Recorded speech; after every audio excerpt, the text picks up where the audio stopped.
नमस्कार, मैं हूं कुमार विजय और आप देख रहे हैं न्याय। आज हम बात करेंगे मणिपुर की। मणिपुर भारत के पूर्वोत्तर का एक राज्य जो है तो भारत का हिस्सा, लेकिन जिस तरीके से वहां पर पिछले 1.5 साल से हिंसा बढ़ी हुई है, हिंसा फैली हुई है, पूरा राज्य अराजकता की आग में झुलस रहा है, जल रहा है।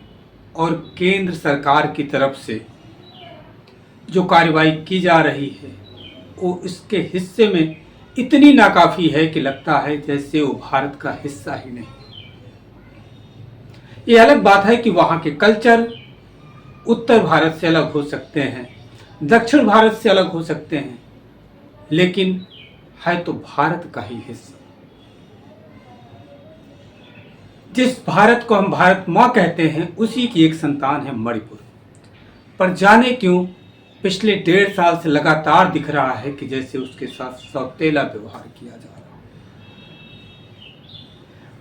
उत्तर प्रदेश से भले नारा शुरू होता है कि बटोगे तो कटोगे, लेकिन उसके आगे की बात नहीं होती। उसके आगे की बात दिखाता है मणिपुर कि बटोगे तो जरूर कटोगे। वहाँ एक ऐसा बंटवारा हो गया है जिसमें सिर्फ कटना कटना ही पिछले 1.5 साल से देखने को मिला।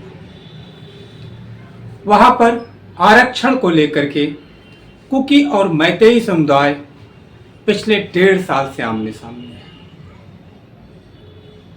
दोनों अपने हक हुकूक के लिए वहां लगातार संघर्ष कर रहे हैं, आरक्षण में अपनी जगह बढ़ाने की बात कर। ये सब तो ठीक है, मुद्दे कुछ भी हो सकते हैं, लोग आक्रोश में आकर के हिंसा की तरफ जा सकते हैं, पर इस हिंसा को कंट्रोल करना कहीं ना कहीं राज्य सरकार का, और अगर राज्य सरकार उसमें असफल हो तो होम मिनिस्ट्री का काम होता है। और इस समय हमारे गृह मंत्री अमित शाह हैं, जो वैसे तो बड़े खुश होते हैं कि वो चाणक्य बने रहने में उनको बड़ा मजा आता है। वो लगातार राजनीतिक उठापटक और तमाम गठजोड़ में लगे रहते हैं, लेकिन उनकी सारी कूटनीतिक चालें पूरी तरह से असफल दिखती हैं जब बात आती है मणिपुर की।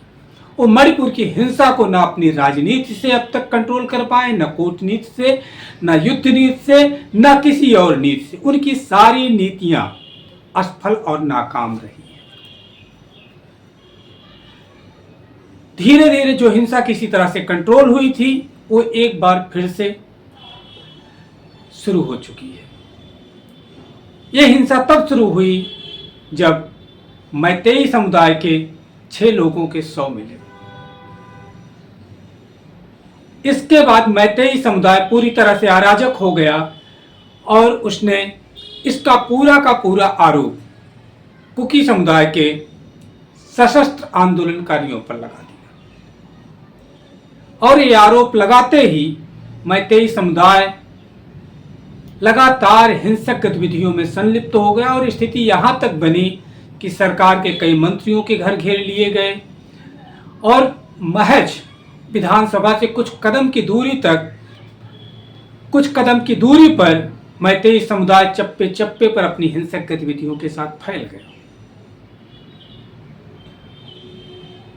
इस बात का अंदेशा कांग्रेस के पूर्व राष्ट्रीय अध्यक्ष राहुल गांधी ने पहले भी व्यक्त किया था।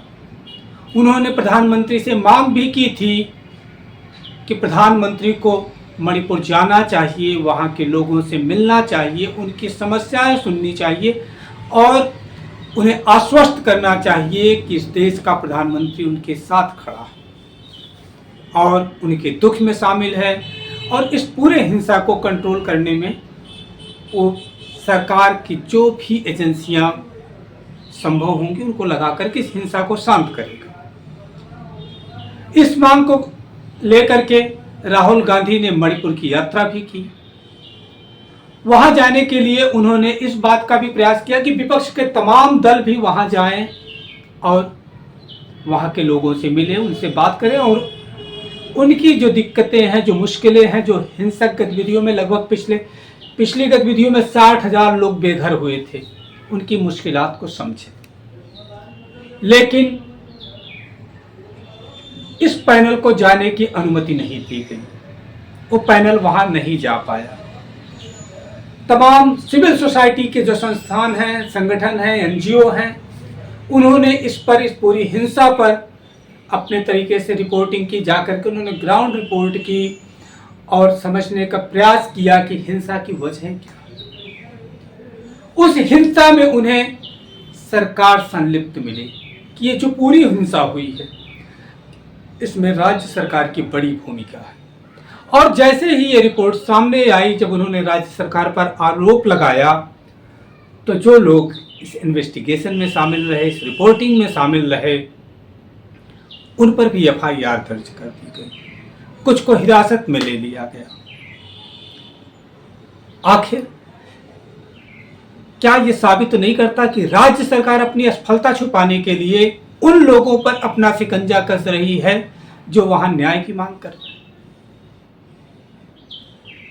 क्या मणिपुर के लोग हिंदुस्तान के लोग नहीं हैं, भारत के लोग नहीं हैं, इंडिया के लोग नहीं हैं? तो आखिरकार क्यों राज्य सरकार उन्हें नहीं सुनना चाहती, उनकी मुश्किलों को नहीं समझना चाहती, और क्यों चाहती है कि इस तरह की गतिविधियां चलती रहे? दोनों ही जातियों के, मैतेई और कुकी के जो सशस्त्र उग्रवादी हैं, उन पर क्यों उसका शिकंजा नहीं कसता? बेशक यही समझने की बात है। इस विभाजन में कहीं ना कहीं उसे अपना वोट बैंक दिखता है। जो हिंदूवादी पार्टियां हैं, जो भाजपा की अनुषंगिक पार्टियां हैं, वो सब इस एजेंडे में कहीं ना कहीं अपने लिए एक बड़ा वोट बैंक देख रही हैं। वो बटोगे तो कटोगे का एक अलग लेवल पर जाकर के इस्तेमाल कर रही हैं कि इससे उनका वोट बैंक महफूज रहेगा। लेकिन अब स्थिति जिस तरीके से बिगड़ी है, उसका निस्संदेह परिणाम ये होने जा रहा है कि उनका वोट बैंक भी नहीं महफूज रहेगा। हिंसा से कभी किसी को कुछ, किसी समाज को कुछ हासिल नहीं हुआ है। मणिपुर को भी कुछ नहीं हासिल होगा। धीरे धीरे वहां के बुद्धिजीवी लोग इस बात को समझने लगे हैं। वो इस बात को लेकर के ग्राउंड लेवल पर बात भी रख रहे हैं। बावजूद अभी एक उग्रवादी तबका है जो कहीं ना कहीं राज्य सरकार से पोषित हो रहा है। ये उस तमाम ग्राउंड रिपोर्टों में बात आई है कि राज्य सरकार से पोषित जो सशस्त्र बल हैं, वो इस आग को नहीं बुझने देना चाहते। वो चाहते हैं कि वहां पर ये आग जलती रहे, फूलों की घाटी कहे जाने वाला मणिपुर कुम्हलाया रहे और उनका वोट बैंक बना रहे। और यही वजह है कि प्रधानमंत्री ने कभी इस मुद्दे को गंभीरता से नहीं लिया। भारत के गृह मंत्री अमित शाह ने इसको वो तवज्जो नहीं दी मणिपुर को जो उसको मिलनी चाहिए थी। 1.5 साल छोटी सी अवधि नहीं होती है, बहुत बड़ी अवधि होती है। अगर एक देश चाहे, उसका गृह मंत्री चाहे, तो मणिपुर छोटा सा राज्य है, उसकी हिंसा को तुरंत रोका जा सकता है, कंट्रोल किया जा सकता है। भारत के पास बहुत बड़ी सैन्य ताकत है, सब कुछ कंट्रोल कर सकती है, महज 4 घंटों में कंट्रोल कर सकती है, लेकिन नहीं करना चाहती है। और अगर वो कथित तौर पे कहती भी है कि यह उसकी मंशा इस युद्ध को, इस हिंसा को कंट्रोल करने की है, तो ऐसा कोई कारण नहीं जान पड़ता कि वो हिंसा कंट्रोल ना कर पाए। सारी ताकतें हमारी सरकार के पास है, पर्याप्त मात्रा में सैन्य संख्या हमारे पास है।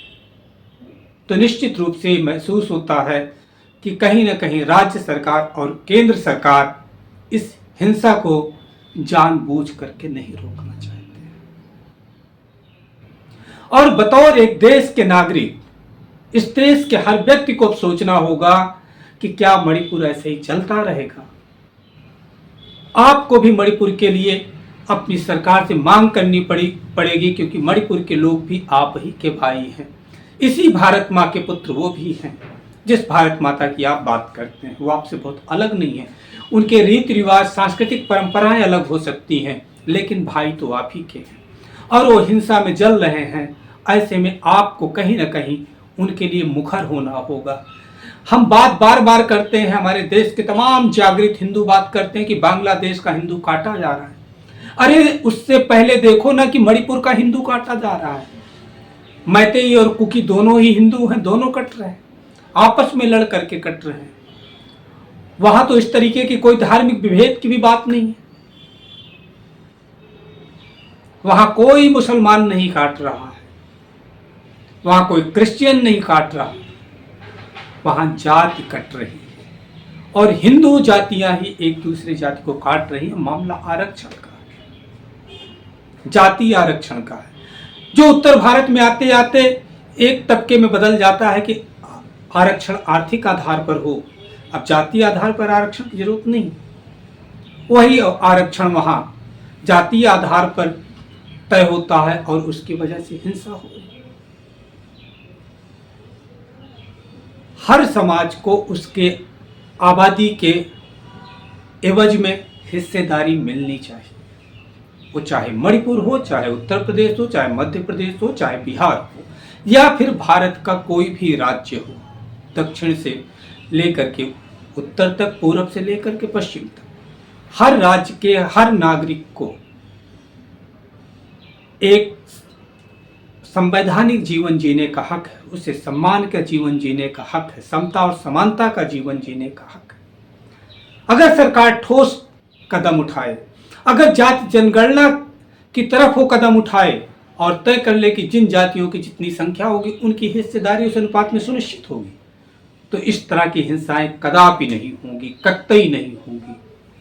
लेकिन साफ दिखता है कि सरकार इस डिवाइडेशन को बनाए रखना चाहती है। उसका मोटो है वही मोटो जो कभी अंग्रेजों का हुआ करता था, डिवाइड एंड रूल, बांटो और राज करो, और यही आज मणिपुर में दिख रहा है।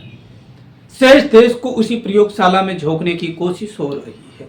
हर जगह स्लोगन पोस्टरों इश्तहारों पर गूंज रहा है, बटोगे तो कटोगे। और इस नारे के पीछे एक साफ बंटवारा पहले ही दिखा दिया जाता है कि एक पक्ष इकट्ठा हो दूसरे पक्ष से अलग हो करके।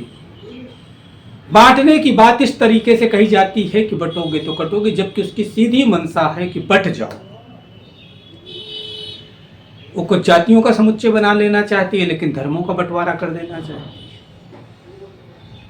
कहीं वो कुछ धर्मों का समुच्चय बना लेना चाहती है और कुछ धर्मों को अलग कर देना चाहती है, और कहीं कुछ जातियों का समुच्चय बना करके कुछ जातियों को अलग कर देना चाहती है। एक भयानक सा दुष्चक्र रचा जा रहा है राजनीतिक गलियारे में, जिसमें कहीं ना कहीं आज, क्योंकि अभी तमाम आप देखेंगे, सर्च करेंगे तो जो आरएसएस और भाजपा के बीच नई बॉन्डिंग हुई है, उसमें तय किया गया है कि ध्रुवीकरण को बनाए रखना होगा, कट्टरता को बनाए रखना होगा। इसी के दम पर सत्ता में बने रहा जा सकता है।